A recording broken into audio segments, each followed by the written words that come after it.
San Juan National High School. Michael P. Draga.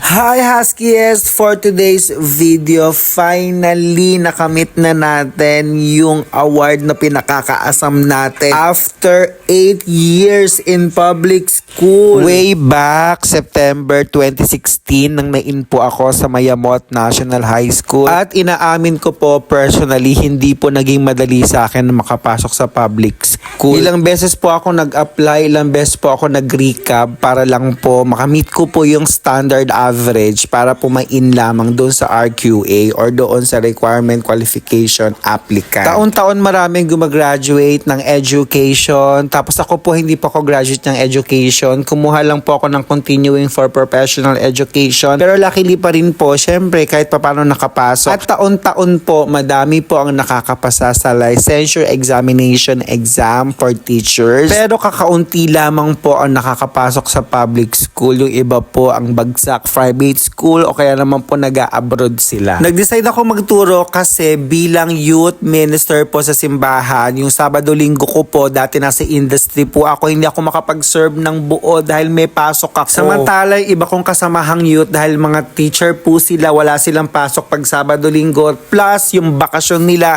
walang pasok. Plus, yung Christmas and New Year po nila, nakakapag-serve sila at nakakakanta sila ng buo sa simbahan. Samantalang ako, haggard, nasa trabaho, may pasok. Ito na ngayon naging turning point ko at nag-decide na ako na magturo. So kumuha ako ng continuing for professional education o CPE sa Marikina Polytechnic College. I got it for 1 sem. Tinapos ko po lahat ng subjects na isang sem. Tapos titled na po akong mag-let. So habang nagle-let po ako, nag-private school po ako ng 2 taon na hindi po kalakihan ng sweldo. Grabe, nakakayaman pero aaminin ko. Alam niyo ba, Huskies, 5K lang ang sweldo ko sa kada buwan. Imagine 5,000, mabubuhay ko ba nun yung pamilya ko? Kahit sabihin na natin wala akong pamilya, ako lang mag-isa, kulang na kulang pa rin yun para sa isang buwan. Ang nakakapagtaka at hindi ko na namalayan, 2 taon ako nakapagtiis doon habang kumukuha po ako ng let or licensure examination for teachers. Bukod pa doon, syempre yung kahaba-haba ng pila sa PRC, grabe, sinumpa ko talaga mala PBB house ang audition. Not once, not twice, but 3 beses po akong kumuha noon bago nakapasa. At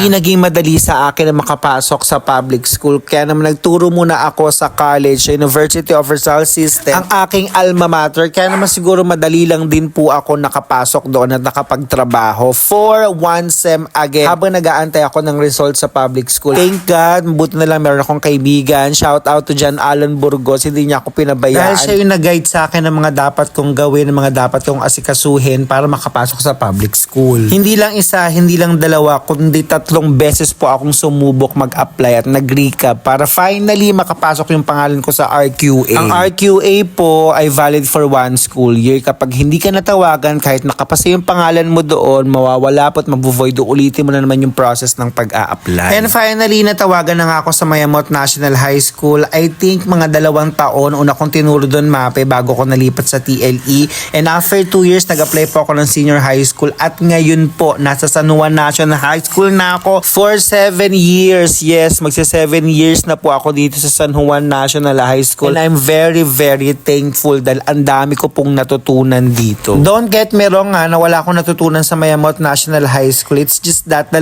taon lang po kasi ako nag-stay doon. Nag-apply po ako sa senior high school dito po sa San Juan National High School. Dito na po ako nag-grow dahil dito na po ako tumagal. Dito na po ako natuto ng mga maraming kung ano-anong mga bagay. Hanggang sa dito na rin po ako nangarap mag-grow kaya nag-apply po ako ng masters ko at nakagraduate po ako ng master ko ng 2024 at ngayon na-receive ko na ang pinakamataas na award na na-receive ko sa buong buhay ko, ang maging isang huwarang guro 2025. Finally, hindi ko naman siya masyadong pinangarap pero binigay ni Lord and I'm very, very thankful for that. Ngayon po I'm pursuing my career. Nag-apply po ako sa Doctors of Technology Education. Hopefully makapasa po sa entrance exam at magpatuloy sa pag-aaral at bahala na si Lord kung ano yung ibibigay niya, kung ano ibibigay ng universe sa akin. So that's my journey sa pagiging isang guro. Maraming salamat sa pakikinig, Huskies. Kaya naman po sa mga future teachers natin dyan, huwag kayo mawala ng pag-asa. Hindi ito madali, pero syempre kung ano yung pinaghihirapan natin, mas masarap siya makamit. Kaya naman hanggang dito na lamang po, Huskies. Salamat sa pakikinig. Paalam!